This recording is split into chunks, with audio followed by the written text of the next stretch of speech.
ببین اینجا رو قشنگ وقتی میخواید روی ناهمواری ها برید، زاویه چرخ رو کامل داره بهتون نشون میده. اصلا نمیشه بهش گفت ماشین، تانکه.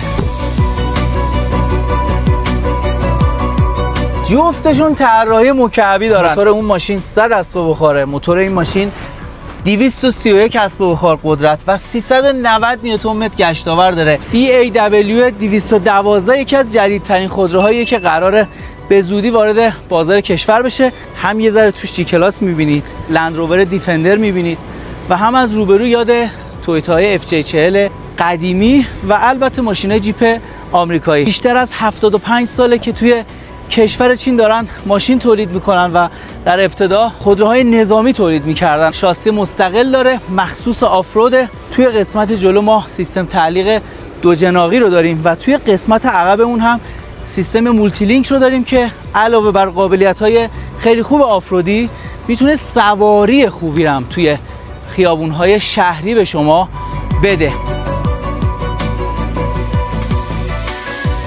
شما زمانی که پشت فرمونش میشینید، این شیب زیاد ستون A و این کاپوت پف کرده قشنگ شما رو یاد مرسدس بنز جی کلاس میندازه. سواری نرمی رو بهتون میده، آزاردهنده نیست. نمیتونیم بگیم در حد یک سواریه، ولی واقعا سواری خوبیه. تمام ادوات مربوط به تنظیمات این ماشین رو به صورت مکانیکی گذاشتن. مودهای مختلف رانندگی، کمک سبک، کمک سنگین و تک دیفرانسیل، قفل دیفرانسیل عقب و جلو، کنترل خودرو در سراشیبی و مودهای مختلف آفرودی ESP تماما با دکمه‌های فیزیکی داره انجام میشه و یه قابلیت خیلی جالبی داره. زمانی که شما تو حالت ایستاده قرار گرفتین، میتونید که زاویه فرمون رو با کیفیت خیلی بالا ببینید. الان من بهتون نشون میدم، اینجا رو نگاه بکنید.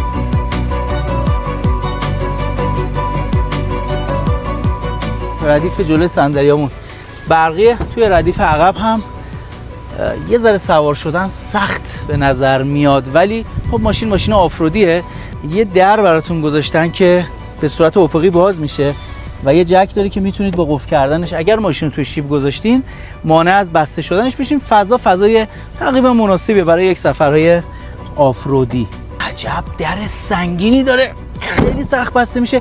گازاپاس هم به رسم خودروهای آفرودی تو قسمت عقب قرار گرفته. زاویه ورود ماشین و یا اصطلاحاً زاویه حمله است که 40 درجه است و زاویه خروجش هم اگر اشتباه نکنم 30 باید باشه.